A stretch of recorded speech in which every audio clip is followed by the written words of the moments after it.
नमस्ते बच्चों, GDM school के यूट्यूब चैनल में आपका हार्दिक स्वागत है। क्लास 6 के अंदर अपने 3.4 एक्सरसाइज अपनी चल रही है। कौन सी चल रही है? 3.4 एक्सरसाइज। ठीक है, तो 3.4 में अपने 4 क्वेश्चंस कर लिए थे। 5वां क्वेश्चन मैं बता रहा हूँ। ठीक है, 5वां क्वेश्चन आपको यह है, निम्नलिखित में से कौन सी संख्याएं सहअभाज्य संख्या है। सहअभाज्य संख्या का मतलब होता है जिसका अगर हम जैसे हमने पहला क्वेश्चन किया था, सारे गुणनखंड किया था, तो हम क्या करेंगे, जब उसका सारे गुणनखंड निकालेंगे तो सारे गुणनखंड अगर एक आ जाए, मान क्या आ जाए, एक आ जाए, यानी और कोई भी संख्या नहीं आएगी, उसमें केवल एक ही निकलेगा उसका सारे गुणनखंड, तो ही वो आंसर सहअभाज्य संख्या होगी। अगर एक से ज्यादा होगा, एक के अलावा कोई और संख्या आ जाएगी, तो वो सहअभाज्य संख्या नहीं होगी। जैसे मैं एक क्वेश्चन करके बता रहा हूं। क्वेश्चन नंबर 5 का ए पार्ट है, आपको दे रखा है 18 और 35। ठीक है, 18 35 लिख लिए। अब आप 18 का गुणनखंड लिख लो।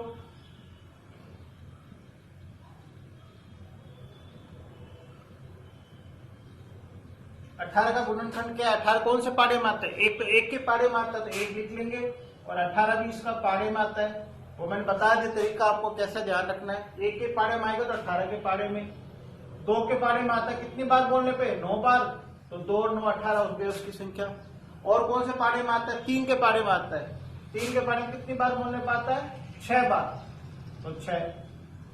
ठीक है, तो 3 के बाद 6, तो 6 के बीच में कौन सी? 4 और 5, तो 4 5 आता नहीं, तो ये इसके गुणनखंड हो गए। 1 2 3 6 9 और 18 हो गए। ऐसा कैसा? 35 का कर लेंगे।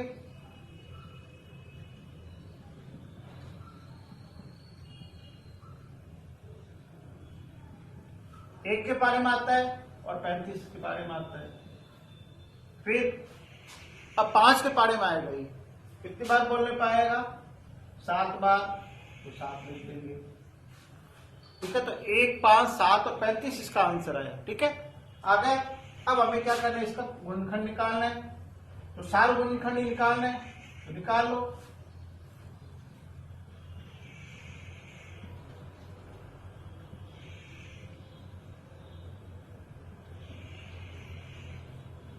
सारे गुणनखंड देखो, एक दोनों में एक लिख लेंगे, और कोई भी संख्या इसमें वो बेनिश संख्या नहीं है, यानी कोई भी संख्या नहीं आ रही, केवल आंसर एक ही आ रहा है। तो इसका मतलब ये वाली जो संख्या मैंने अभी क्या बताया था, जिसका गुणनखंड करने पे और उसकी उभयनिष्ठ संख्या निकालने में सारे गुणनखंड निकाल ले और उसका मान एक आ जाए, तब तो सहअभाज्य होगी, अदरवाइज नहीं होगी। तो ये संख्या जो दे रखी है वो कौन सी है? हमारी सहअभाज्य संख्या लिख लेंगे। तो आप लिख देंगे 18 और 35 सहअभाज्य।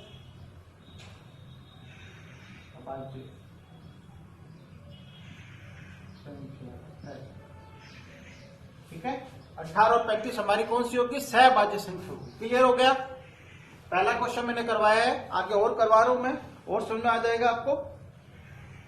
अब इसका बी पार्ट तो मैं नहीं करवा रहा, बी पार्ट अपने आप करना, सी पार्ट में बता रहा हूं। ठीक है,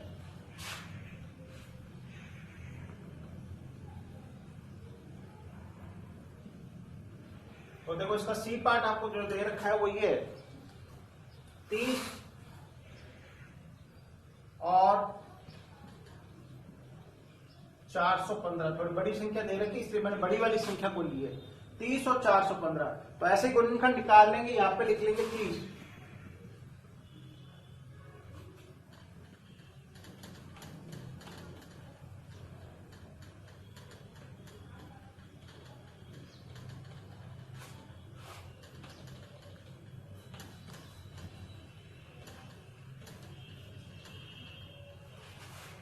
तो सबसे पहले हम यहां लिख देंगे 30 का, और यहां लिख देंगे 415। ये हमारा सी पार्ट है। बी पार्ट अपने आप करेंगे, सी पार्ट में आपको बता रहा हूं। तो देखो 30 कौन कौन से पारे में? एक के पारे में आता है 30 बार बोलने पे, 2 के पारे में आता है 15 बार बोलने पे, 3 के पारे में आता है 3 के पारे में 10 बार बोलने पे, और 4 के पारे में आता है 5 के पारे में आता है 6 बार बोलने पे। तो बस यही संख्या होगी। जब पीछे और आगे से बराबर आ जाए तो इसका मतलब और कोई गुणनखंड नहीं हो सकते। ऐसे 415, 415 थोड़ी बड़ी है तो हम कर ले, कोई दिक्कत नहीं, बड़ी है तो एक के पारे में आता है 415 लिख लेंगे हम, ठीक है। अब आपको पता है पीछे 2 के पारे में तो आएगी नहीं, क्योंकि पीछे क्या है, विषम संख्या दे रखी है, सम होती है तो 2 के पारे में आती है। तो हम 3 का करके देख लेंगे, 3 का भाग करके देख लो आप। तो 3 का भाग करके देखते हैं। तो 3 के लिए मैंने आपको बता दिया, जोड़ के देख लेते संख्या को। तो जोड़ेंगे 4 + 1 + 5, जोड़ा तो ये 10 आ गई। और हमारा 3 का मैंने बताया था डिवाइड, 3 का मैंने बताया था भाज्य कौन सी संख्या होती है, 3 से कौन सी संख्या भाज्य होगी, तो 3 के पारे में आएगी। तो यहाँ संख्या को जोड़ने का रूल है, 3 के लिए कौन सा रूल है हमारा, जोड़ने वाला रूल है। तो देखो इन सबको जोड़ा तो 10 आ गया, तो 3 के पारे में 10 आता नहीं है, तो इसका मतलब 415 भी 3 के पारे में नहीं आएगा, ठीक है। तो ये भाग नहीं दिया जा सकता। अब आपको ये हो गया। उसके बाद में 3 से भी नहीं जा रहा, तो 4 से तो वैसे ही नहीं जाएगा, क्योंकि 2 से नहीं जाता तो 4 से नहीं जाता आपका। अब आपके रही संख्या जो दे रखी है वो आपको दे रखी है 5 के पारे में। 5 के पारे में जाएगा, देखो पीछे 5 आ रहा है, 4 1 5, 5 के पारे में देंगे, 5 8 40, 1 5 5 3 15, 83 बार। तो 5 के पारे में जा गया ये आपके 83 बार, ठीक है। अब और 5 के बाद हो गया। अब देखिए 7 के पारे में जाता है क्या, 7 का देख के देख लेते हैं, जाएगा तो दे देंगे। 415 भाग दे देंगे 7 का, 7 में से 35, 6 5 नहीं जाएगा। 8 के पारे में जाएगा, 9 के पारे में भाग दे देते हैं, 9 में भी नहीं जाएगा, क्योंकि जोड़ने पर 10 आ रहा है, तो 9 में भी नहीं जाएगा, तो 10 से वैसे ही नहीं जाएगा। अब 11 से देख लेते हैं, 415 11 के दे देते हैं, 11 3 33, 11 में से 3 गए 8 5 नहीं जा रहा, 12 से भी नहीं जाएगा, 13 से लेके देख लेते हैं, 13 3 39, 2 और 5 नहीं जा रहा 13 से, 14 से भी नहीं जाएगा, 15 का देख लेते हैं,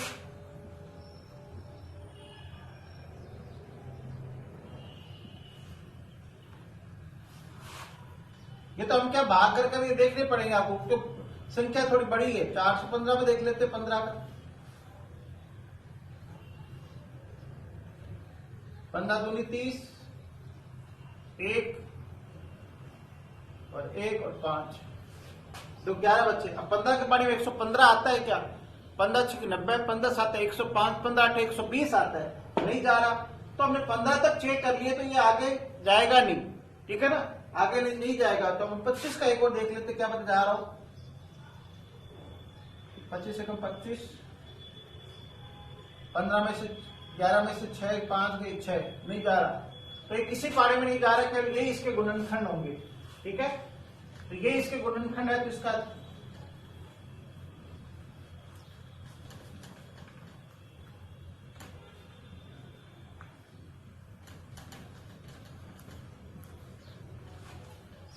तो इसका आंसर 83 और 415 ही रहेंगे, पास पास में लिख देता हूं मैं, 83 और 415। अब देखो इन दोनों में देखो 1 दोनों में आ रहा है, 1 आ गया। देखो 5 भी दोनों में उभयनिष्ठ आ रही है, तो 5 भी आ गया।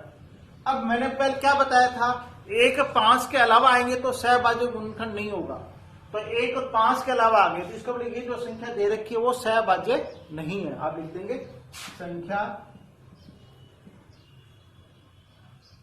30 और 415 सहभाज्य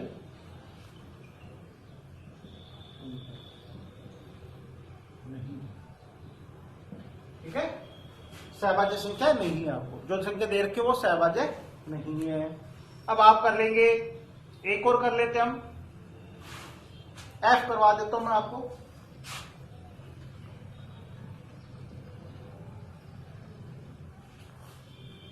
देखो एफ दे रखा है इसका 81 और 16,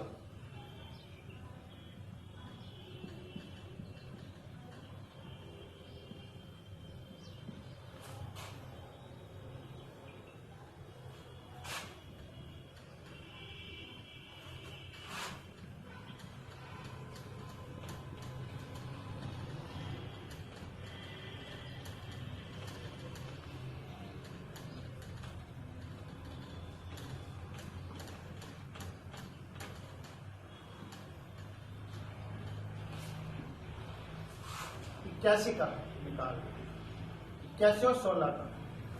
तो देखो 81 2 के पारे में तो आता है, 1 के पारे में तो आता है, 1 लिख देंगे और 81 लिख देंगे। और ये 3 के पारे में आता है 27 बार बोलने में, 3 का भाग देंगे ना 81 में तो 3 से जाएगा। तो ये 3 के पारे में कितनी बार बोलने में आता है? 27 बार। और केवल 9 के पारे में आता है, 9 9 81 और 9 बार ही आता है, तो केवल इसका 9 ही गुणनखंड होगा। तो ये गुणनखंड होंगे 1 3 9 27 और 81 आ गए। अब हम 16 का करेंगे। 16 देखो 1 के पारे में आता है तो 16 लिख देंगे, लिख दिया। 2 के पारे में आता है 8 बार बोलने पे, 4 के पारे में आएगा 4 बार बोलने पे आएगा, तो 4 को हम 1 बार ही लिखेंगे। तो ये हमारे गुणनखंड हो गए दोनों की संख्या पे।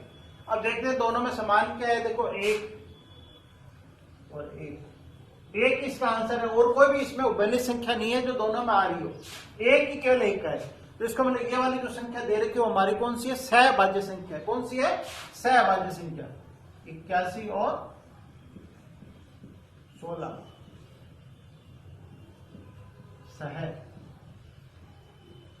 सहभाज्य।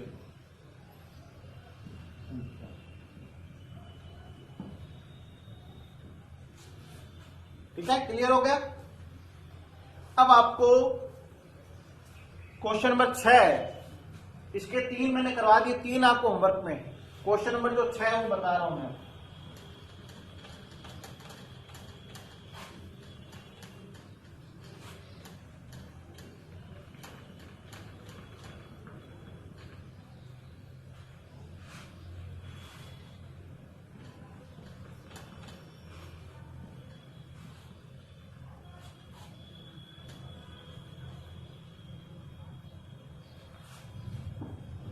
क्वेश्चन नंबर जो 6 दे रखा है वो ये दे रखा है, एक संख्या 5 और 12 दोनों से विभाज्य हो, यानी वो संख्या बतानी है जो 5 और 12 दोनों से विभाज्य हो और किसी अन्य संख्या से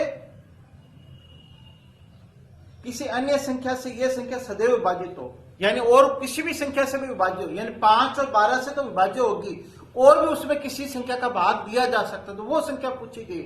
5 और 12 आपको क्वेश्चन में देगा, 5 और 12 दिया हुआ है और बिल्कुल सिंपल सा तरीका है। ये अगर 5 और 12 से तो विभाज्य होगी नहीं, ऐसे कोई संख्या बतानी जो इसमें 5 का भी भाग जाएगा और 12 का भी जाएगा। अब दोनों का जा रहा भाग तो हमें फिर संख्या ढूंढनी पड़ेगी और जो संख्या आएगी वो और किसी संख्या से भी भाग जा रही होगी, तो फिर इसका मतलब हमारा तो क्लियर हो गया। हम क्या करेंगे, इसको 5 को 12 से गुना कर लेते हैं। क्या आ गई? संख्या 60 आ गई। अब 60 आ गई तो 60 हमने इन दोनों की गुणा की है, तो 5 का तो जाएगा ही जाएगा, 12 का भी जाएगा, तो वो संख्या कौन सी होगी? 60 होगी इसका आंसर। बस ये आंसर इतना ही होगा। अब 60 आपको पता है 2 के पारे में भी आता है, 3 के पारे में भी आता है। अभी तो आपने 2 संख्या का ही देखा था, इन दोनों गुणा करके 60 निकाल दिया, तो ये 5 और 12 से तो जाएगी जाएगी।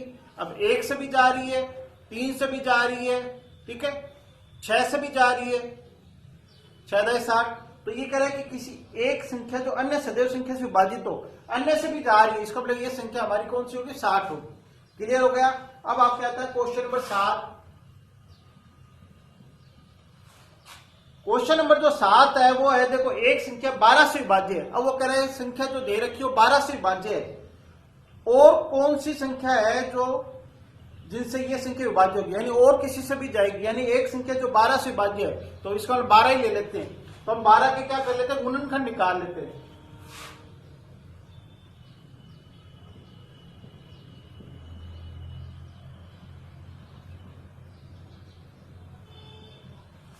देखो 12 कौन से पारे में आता है? 1 के पारे में 12 बार बोलने पे, 2 के पारे में आता है 6 बार बोलने पे, और 3 के पारे में आता है 4 बार बोलने पे। तो ये सारे के सारे हमारे गुणनखंड होंगे। यानी यहां क्वेश्चन पूछेगा एक संख्या 12 से विभाज्य है, यानी कोई संख्या हमें जो दे रखी हो 12 से विभाज्य है, तो 12 से विभाज्य है, तो हमने देख लिया कि कौन सी संख्या जो इन जिन्हें ये संख्या विभाज्य होती है, तो इसका मतलब हमारी और संख्या भी है जो इससे विभाज्य होगी। तो इसका आंसर यही होगा। केवल आपका आंसर यही है इसका। क्लियर हो गया। ये क्वेश्चन नंबर 6 था और क्वेश्चन नंबर 7 के केवल इतने ही आंसर आपको। ठीक है, तो 3.4 प्रश्नावली आपके कंप्लीट हो चुकी है। अब अपने करते हैं 3.5 5 प्रश्नावली, ठीक है।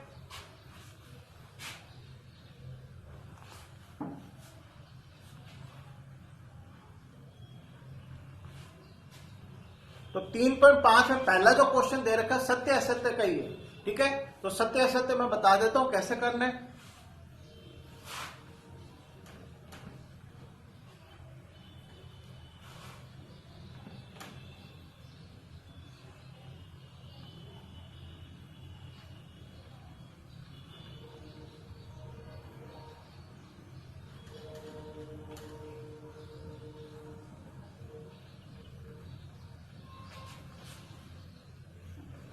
सत्य असत्य क्या है देख लेते हैं हम।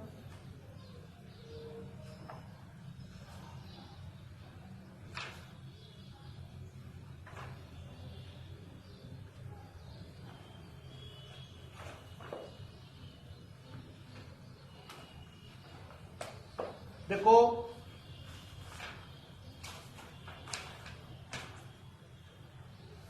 क्वेश्चन मैं पढ़ के बता देता हूं और आंसर इसको ब्लैक बोर्ड पे लिख दूंगा। यदि कोई संख्या 3 से विभाज्य है तो वह 9 से विभाज्य होती है। देखो 3 से विभाज्य होती है तो आपको पता है 3 के पारे में देखो क्या आता है। पहला क्वेश्चन नंबर जो फर्स्ट है उसका पहला पार्ट दे रखा है ए, ठीक है। अब वो कह रहा है कोई संख्या 3 से विभाज्य है। अब आपको पता 3 से विभाज्य होगी तो वो वही संख्या होगी जो 3 के पारे में आएगी। कौन से पारे में आएगी? जो 3 के पारे में आएगी। तो देखो 3 के पारे 3 भी आता है, 6 भी, 9 भी, 12 भी, आगे और संख्या 30 तक हम लिख सकते हैं जो 3 के पारे में आती है। तो कह रहा 3 से विभाज्य है तो क्या 9 से विभाज्य है? अब 9 के पारे में 3, अब 9 से विभाज्य में तो 9, 18, 27 आनी चाहिए। 9 से विभाज्य तो इसमें 9 का पारा ही बोला जाएगा। तो 9 के पारे पहली संख्या 9 आती है और 3 तो आया नहीं, 6 भी नहीं आया, 9 आ रहा है। तो इसको बोले ये दो संख्या है जिसमें 3 का तो जाता लेकिन 9 का नहीं जाता। बाकी सारी संख्या में 9 का जाएगा। आगे वाली संख्या देखो 15 है, 15 नहीं आता 9 के पारे, 3 9 के पारे में तो नहीं जाएगा, 12 भी नहीं जाएगा।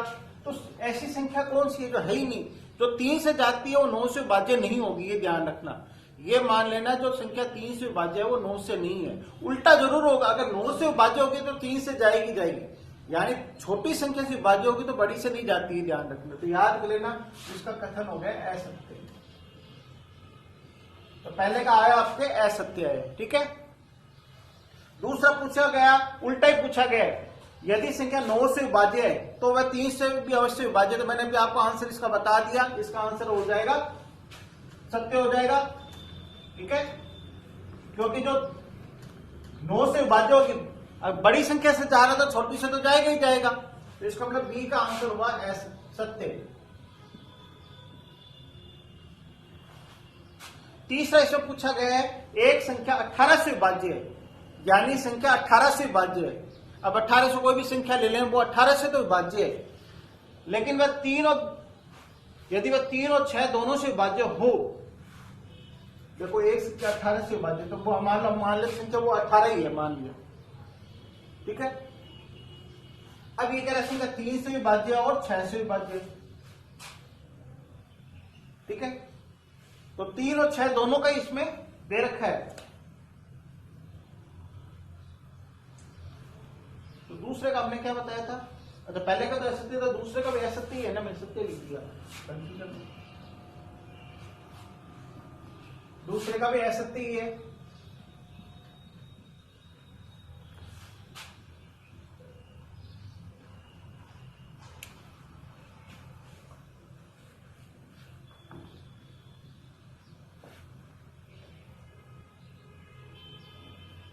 तो 3 से भी अवश्य विभाज्य होगी। तो ये तो सत्य है, गलत छुपा है, ठीक है ना, सत्य ही होगा इसका आंसर। अब आपका आता है एक संख्या 18 से विभाज्य, 18 से तो 3 से भी जा रहा है इसमें, तो वो 3 के पारे में आता है और 6 से भी जा रहा है। लेकिन 6 के अगर हम 6 का कोई मैंने विभाज्य टेस्ट नहीं बताया था, 6 के लिए मैंने बताया था 6 के टुकड़े कर लो आप, 2 और 3। तो ये संख्या देखो 18 और 2 के पारे में भी आता है और 3 के पारे में आता है। तो इसका मतलब 2 से भी जा रहा है भाग इसमें और 3 से भी जा रहा है, तो इसका मतलब ये वाली संख्या वो 6 से विभाज्य होगी। तो इसका सी का पार्ट आपके आ जाएगा सत्य होगा। बी का गलत दिया हुआ था, सत्य होगा, असत्य दिया हुआ है, ठीक है।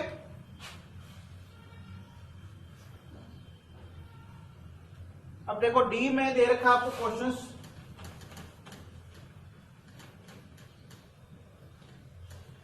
डी में ये दिया हुआ है,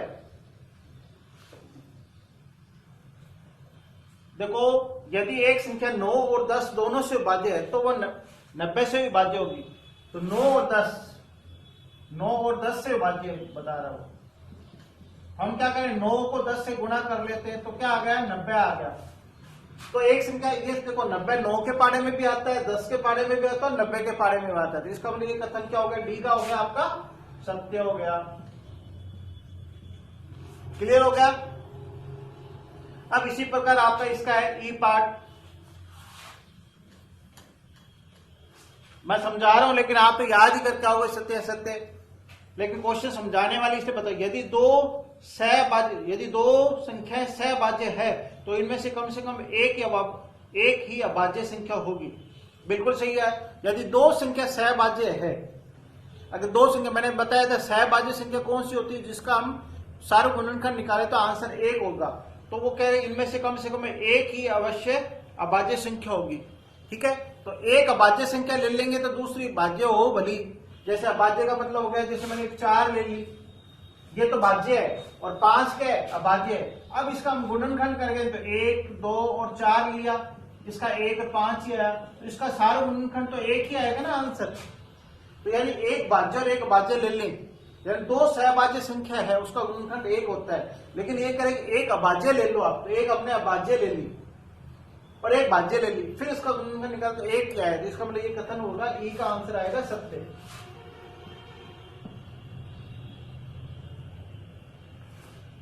ठीक है, ई का आ गया।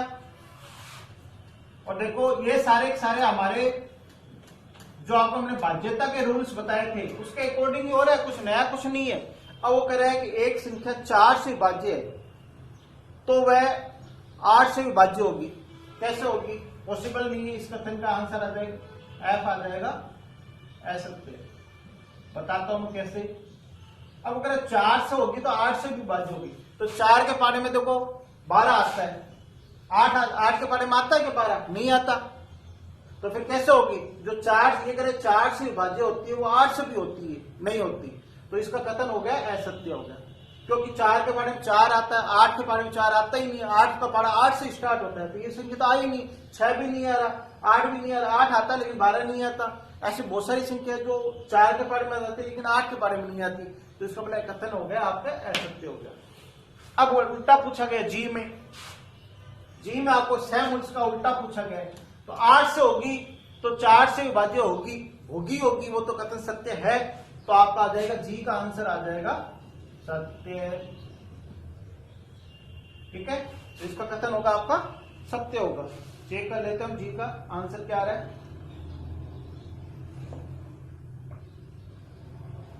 तो 4 से विभाज्य होनी चाहिए। तो 8 16 सारे आते हैं, ऐसा कुछ नहीं है जो 8 के पारे में आता 4 के पारे में नहीं आता। ठीक है, हाँ, तो ये कथन हो गया हमारा असत्य हुआ था। अब आपके आता है एच और आई, आप अपने आप करेंगे। मैंने इतने बता दिया आपको जी तक, बाकी के क्वेश्चन वो आप अपने आप करना सत्य असत्य के, बाकी नहीं बताऊंगा मैं सारे। ठीक है, अब आपको इसका एक क्वेश्चन मैं बता देता हूं, एक अपने आप करेंगे। क्वेश्चन में 2 है, उसका मैं एक पार्ट बता रहा हूं आपको।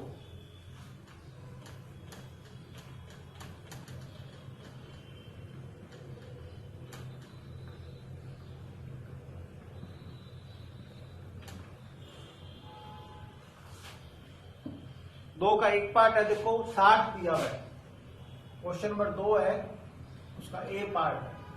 60 आपको दे रखा है और 60 के 2 ट्री बना रहे हैं। देखो ट्री है, ट्री डायग्राम है। पहले में आया 6 और दूसरे में आपके निकाला इसने 10। 6 के टुकड़े किए, देखो 6 कौन से पारे में आते हैं, 2 के पारे में। और इसके भी 2 ट्री बना दिए, इसके फैक्टर्स 5। तो देखो 6 को 10 से गुणा करने पर 60 आता है, यानी 60 के टुकड़े हो गए 6 × 10। अब 6 देखो यहाँ 2 लिखा हुआ है, तो आपको पता 2 के पारे में 6 कितनी बार बोला, 3 बार। तो इसके जगह आपको क्वेश्चन मार्क लगाया हो तो क्या भरे, तो यहाँ पे आप क्या लिखोगे, 3 लिखोगे आप। और ऐसा कैसे यहाँ पे खाली छोड़ रखा है बॉक्स, यहाँ 5 है तो आपको देखो ऊपर क्या लिखा 10 है, तो 5 को 10 कितनी बार बोलने पास 2 बार, इसको मैंने यहाँ लिख देंगे 2। तो आपको यहाँ पे खाली जगह भरनी थी, यानी ये दिया था कि यदि 60 के लिए 2 भिन्न भिन्न गुणनखंड वृक्ष दिए गए तो अज्ञात संख्या लिखनी थी। तो आपने क्या करी है, अज्ञात संख्या लिखी, 60 दे रखा था और इसका हमने गुणनखंड करते चले, टुकड़े करते चले, जो टुकड़ा होगा वही आंसर आएगा, उसके ऊपर वाली से देख लेंगे हम। ठीक है, तो क्लियर हो गया। तो आपके 3.5 प्रश्नावली के हमने 2 कराए, बी पार्ट आपको होमवर्क में करना है, ये मैं नहीं कराऊंगा। ठीक है, थैंक यू।